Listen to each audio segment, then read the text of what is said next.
The Miami Dolphins have some decisions to make.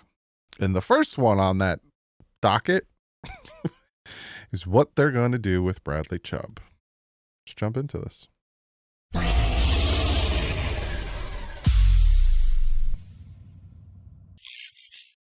What is up, Finn fans? Going to be talking some Miami Dolphins football today. It is Wednesday. A week from today will be the official start to the NFL season or year. League year. Not season. Season's in September, you big goofy son of a gun.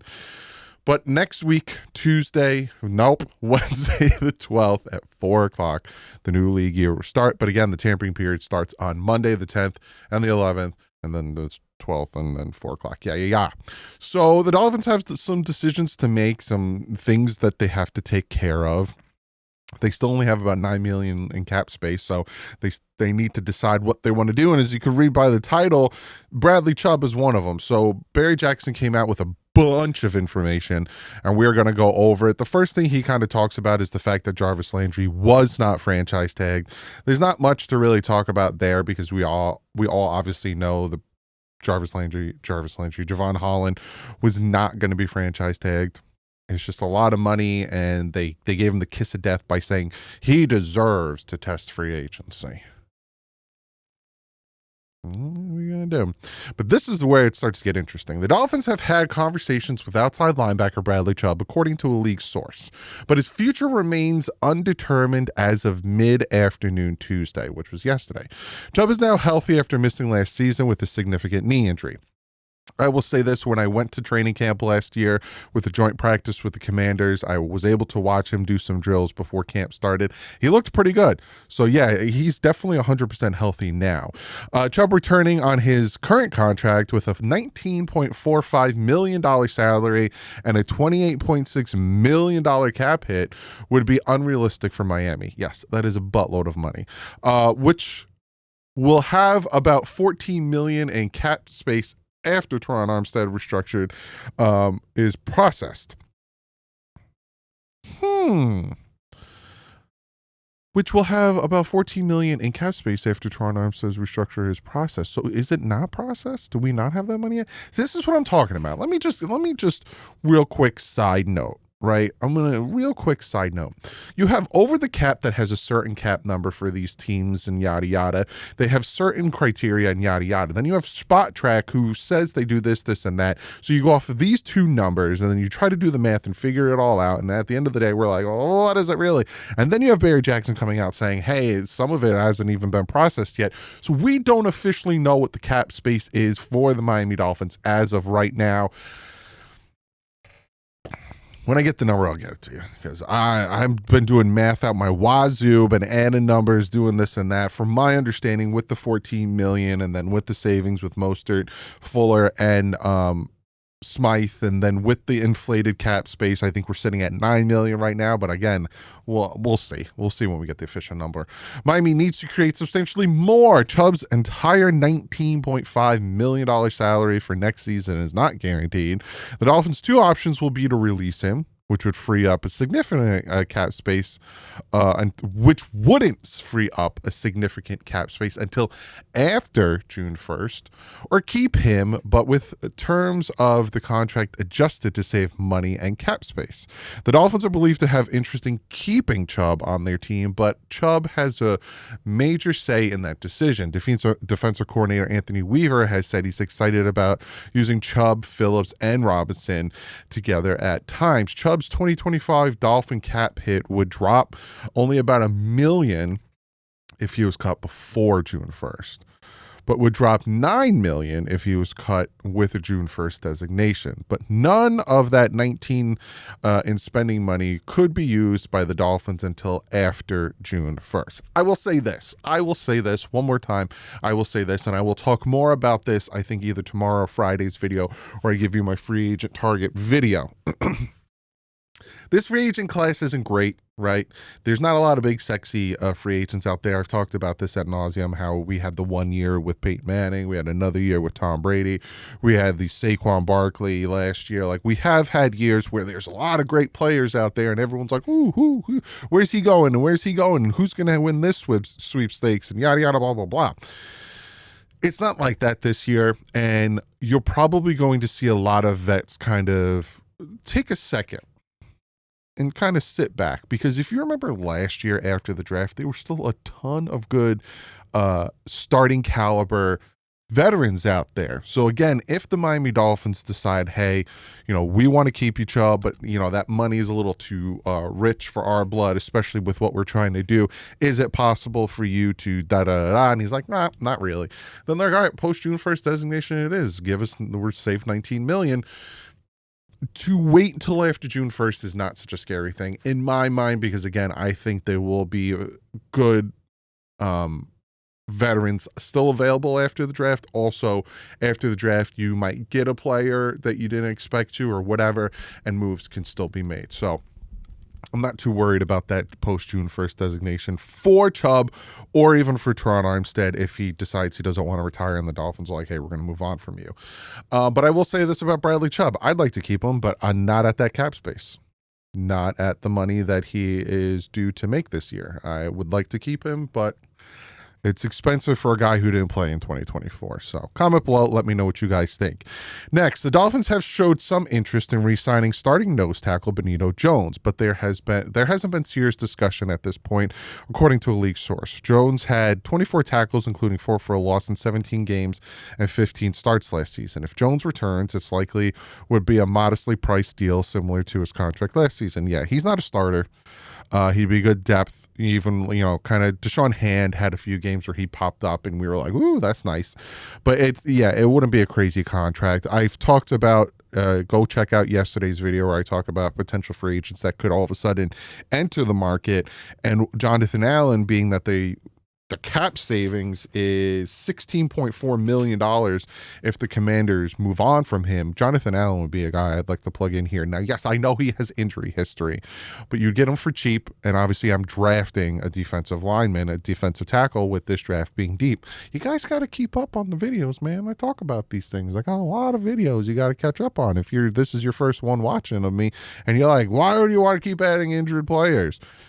Gotta catch up. I talked about this. Dolphins also have interest in re-signing linebacker Terrell Dodson. Please. But it remains to be seen if something materializes. Dodson had 36 tackles and 3 interceptions in 8 games and 3 starts for Miami after the Seattle Seahawks cut him. I would absolutely love if they brought Dodson back. Dodson, Anthony Walker Jr., Duke Ryler, all free agents. Jordan Brooks and Channing Tindall are the only veteran inside linebackers under contract. That is a problem. It could come down to price point for Jones and Dodson and several other incumbent Dolphin free agents of interest to Miami. I would love if they brought back Terrell Dodson. I have some free agents out there that I'm interested in. I talked about in yesterday's video. Go watch yesterday's video. I have some linebacker draft prospects that I would love for them to take. There's one guy I would love for them to take at 13.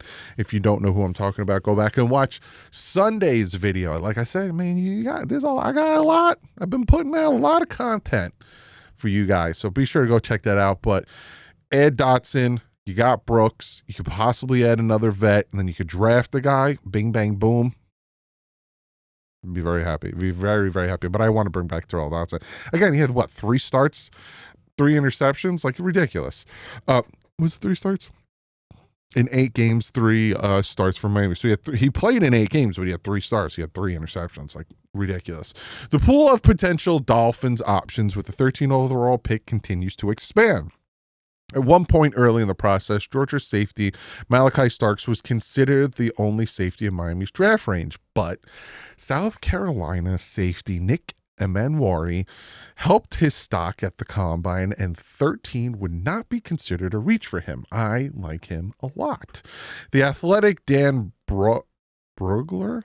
The Athletic's Dane I'm just going to call him Dane, mocked Emmanuel to Miami at 13 on Tuesday, adding, in regards both to the need and the best player available here, Emmanuel would fit well in Miami at 6'3", 220, ran a 440, 43-inch vert and a broad jump of 11 feet 6 inches. Give him a certified freak status. Again, he's like the top percentile in all of those stats. Please, I would him, and there's another guy. Like at this point, I'm starting to narrow down who I want at 13, and I'm getting down to like 4 or 5 players. He's one of them. Another guy, Campbell, is another one that I would love. And you're thinking, oh, you're talking about the offensive lineman? No, Jahad Campbell, the linebacker. I would love him at 13. And there's more. Go watch yesterday's video. No, Sunday's video. He had 4 interceptions last season, including 2 returned for a touchdown. Burglar also listed a few other players in Miami's draft range who haven't been mentioned by others as possible for the teens, including Arizona receiver McMillan, Boston College edge Donovan.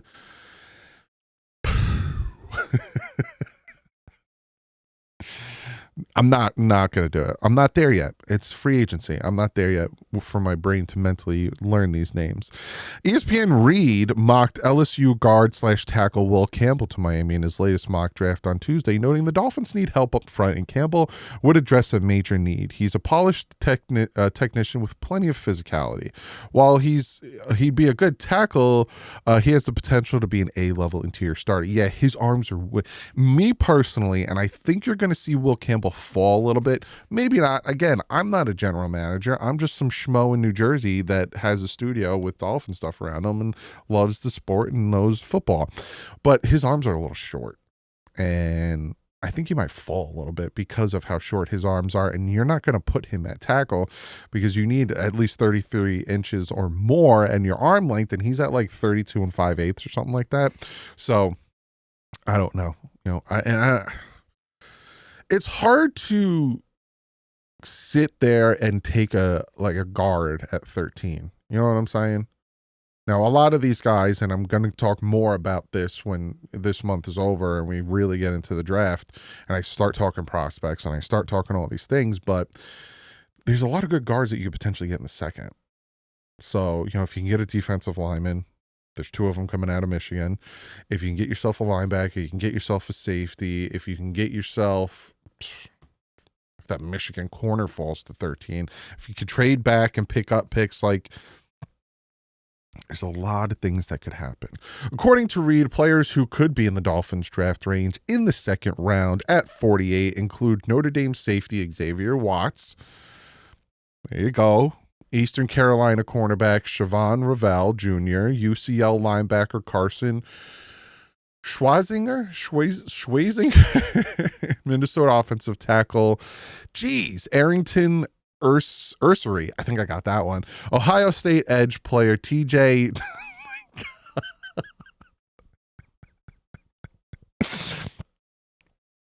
Why? Oh my God. To the people who are new to this channel, I'm dyslexic. I have a hard time reading and doing anything with words to begin with. And some of these college players' names, holy moly. Ohio State edge player JT Tumole. Offensive tackle lineman Jordan Birch. That's a nice one for me to say. Obviously, tight end Elijah Arroyo. I could say that one because I know about the Hurricanes. And Texas defensive tackle Alfred Collins. In mocking Watt to Miami, Reed noted that he is one of the best ball hawks in the class with 13 interceptions over the past 2 seasons. He's also shown that he can be consistent in run stopping. So he has the Dolphins taking Notre Dame safety Xavier Watts. So I guess this guy has us taking, who is this? We're taking Will Campbell at 13 and then Xavier Watts at 48. Whereas somebody else has us taking Emmanuel. It's going to be interesting and things are going to start really picking up. Now, obviously, we got a little draft talk there. Draft talk isn't going to happen for me in this channel until probably the 24th. I normally give it about 2 weeks of a free agency talk, and then it kind of starts to die down. So the 24th is where I'll start doing prospects. I am going to do every position because the Dolphins kind of need depth and everything in every position. And I am going to do quarterback, but I'm not going to start my top 5 prospects with Shedeur Sanders or Cam Moore because the Dolphins aren't going to draft them, and there's no way they can draft them. So I'll start with Jackson Dart, but I don't even... He could be there at 13, but I don't think they'll take a quarterback at 13, especially Jackson Dart, who seems like a little bit of a project. And why would you take him that early? But we'll talk about all that stuff. What we're talking about now is free agency. Bradley Chubb, Dotson, Benito Jones. Are they coming back? I'd love Dotson to come back. Benito Jones at the right price, why not? And Bradley Chubb again at the right price, why not? If not, I don't know if you could trade him, if I'm being 100% honest. He's coming off a serious injury. He didn't play in 2024. I don't think you can really get anything. There's rumors on Twitter, and again, it's Twitter, where they're saying, like, Dolphins are trying to shop Bradley Chubb. How? Explain it to me.